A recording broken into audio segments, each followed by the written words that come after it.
up, super fans? It is Fit Nerd from Superheroes Ultimate. Welcome to another episode of Heroes Finest, where we discuss, review, and reveal the latest and the greatest in the superhero realm. And today we're going to be discussing about Mortal Kombat!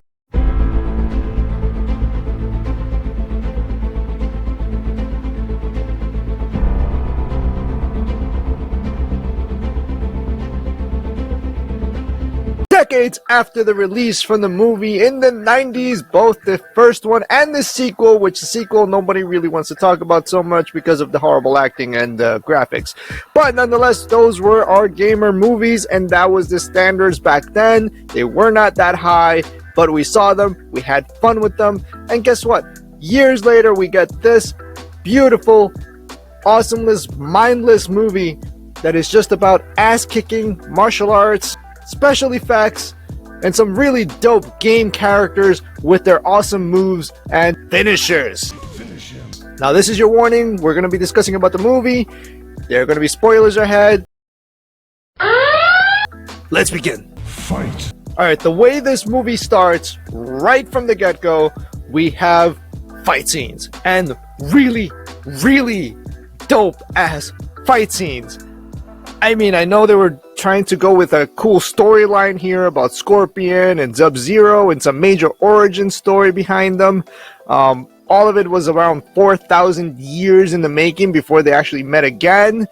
And yes, I love that. It was awesome. It added a little bit of, storyline which nobody really cares about when it comes to Mortal Kombat. See, nobody cares. Now, let's look at some of the reviews from the critics, and the critics are currently bashing this movie for, I don't really know what the hell is the real reason why they're even bashing it. It is literally a gamer mindless movie that literally escapes from everything in the real world. And a lot of people have been asking for movies to not have all this realism and all the stuff that's going on in the world. They want it outside of the movies. But then when we get an actual movie that is just pure fun and awesome like this one, they're gonna bash it. Currently, Rotten Tomatoes has it at 55% with the critics, but on IMDb we still get a good 7. And honestly, the rating of this movie should be a little bit higher, considering that it is purely made for the fans. Is if you're a fan of the games themselves, you're going to see a lot of the nods towards the games. You're going to see a lot of the sayings from the games.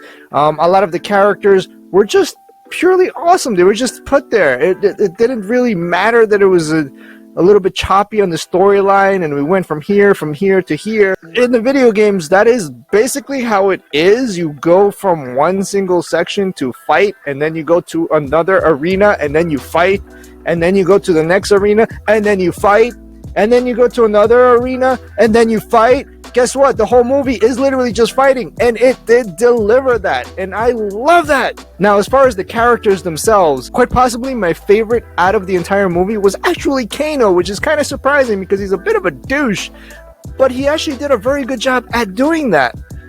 Now, yeah, it was a little bit cheesy on how they got their powers, or their abilities, or how they awakened them. It had the same marking you do, Cole. It's a birthmark. What do you mean? He was born with it. Let me see if I have the mark. No mark. Damn it. So yeah, apparently you have to have a mark that actually makes you part of the tournament of the Mortal Kombat. And that is actually one of the other things, is that this entire movie was kind of like an experimental movie, I feel, because they actually just placed it before the tournament even happened. Basically, Shanshin tried to cheat and kill all of the warriors before the tournament even happened. They love to break the rules, of course, and they want to take over Earth. So there's one more final tournament from being dominated by Outworld. And as far as Shang Tsung, the character himself, I don't feel like this one was up to par to the original. The original is just so iconic to the Mortal Kombat entire franchise that he was even used in the games over the last couple of decades. The amount of legendariness around the original is just so iconic, and it just cannot be replaced. I just feel like the new one just didn't cut it. Now, I did happen to notice that this was very centralized around Sub-Zero and Scorpion, which I don't mind because that rivalry is just totally awesome. And for some of you guys that have read some of the comics or seen the animated movie, it talks about Scorpion and his origin and how the two clans just basically never got along. But in this movie, if you noticed, Sub-Zero already has his powers and was sent to kill Scorpion. And at the beginning of the movie, when he shows his arm, you could clearly see that he was one of the champions for Earth. And this has definitely been going on for 4,000 years. The Shang Tsung comes from the other outworld before the tournament to find the champions and kill them. So technically Earth has lost 9 times because he's been cheating the whole time. So Sub-Zero 4,000 years ago killed Scorpion before he even found, I guess, his Astra, whatever, his damn powers. But if you've seen the animated movie, you know that in Hell, that basically did not stop him, that fueled him even more, and it's kind of like Spawn, which he goes to Hell, takes over the powers, and becomes kind of a good guy.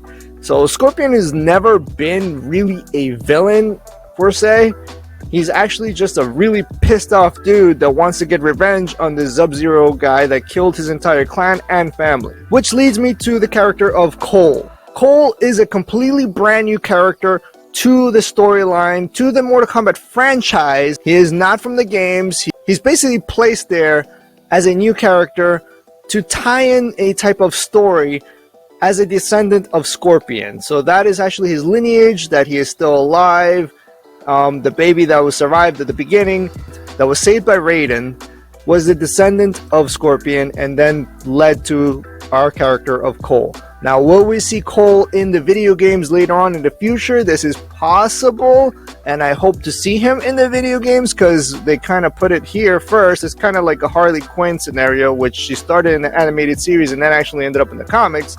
So it's reversed, and I'm cool with that. There's new characters in video games all the time, so why not? Now, again, I will state, if you were looking for amazing acting, it's not going to happen with a Mortal Kombat movie. Yes, and it's nothing against the actors, because the actors are really cool. We got Jimmy Olsen as Jax, and his way of getting the arms and basically tied in with the Arcana, which I still don't understand how a bunch of monks have a bunch of machinery and created cybernetic weenie arms. Ever since the Sonic the Hedgehog gamer movie came out, it pretty much set the bar, as all gamer movies need to be up to a higher standard and still be true to the original game sources. And I have to talk about the soundtrack in this movie because, of course, there was a hint of the old school song, and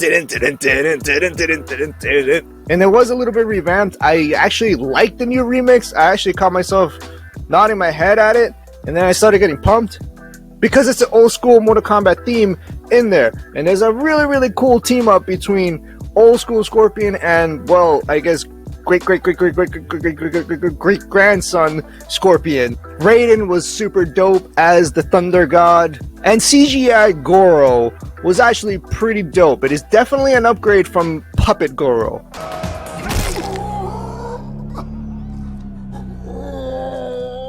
It is hella gory, which was missing from the original movies. Wanted to open up to a bigger audience and a younger audience, so they couldn't really make it R or a hard R. This is definitely a hard R, I would like to say, because of all the gore and all the body parts being chopped up and the fatalities. Okay, and we have to give it to Kano for actually fighting Reptile and ripping his heart out. That is an awesome fatality!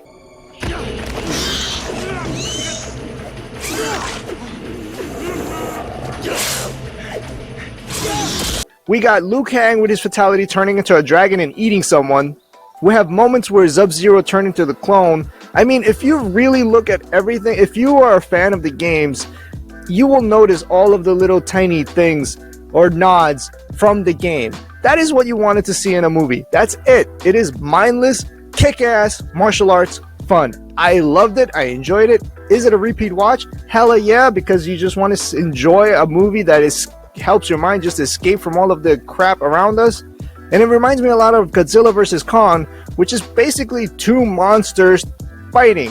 That is what you wanted to see. You don't really care about the human actors as much. You just wanted to see King Kong, Godzilla beat the crap out of each other. Guess what? This is Mortal Kombat. You see a bunch of martial arts, you see a bunch of fighters beating the crap out of each other, which fatalities do occur, and they are awesome. I'm still not completely sold on Liu Kang because I was a fan of the original 1990s Liu Kang. I feel like he was one of the best actors that portrayed that character, but maybe after I watch this movie a couple more times, maybe he'll grow on me a little bit more. Now, as far as having too many characters in one single movie, they introduce just enough characters while ending it in a way that they're actually going to introduce the other characters in a sequel. And I assume that the sequel has to do with the actual tournament or going into the tournament, and the possibility of bringing back the people that they defeated in this movie. As Shang Tsung described, death is only another portal. So I'm pretty sure all these guys didn't really die. He's just going to bring him back to life somehow. And I like the fact that both sides actually lost members. Now, if I'm going to rate this movie from a 1 to a 10, I'm going to rate it an 8 because it was just strictly mindless, violent fun. Flawless victory. And it was awesome. If you're a Mortal Kombat fan, you're going to love it. If you're a critic, shut the hell up. Now, what are you waiting for? Get out there and watch this movie. It's freaking dope. You know what to do.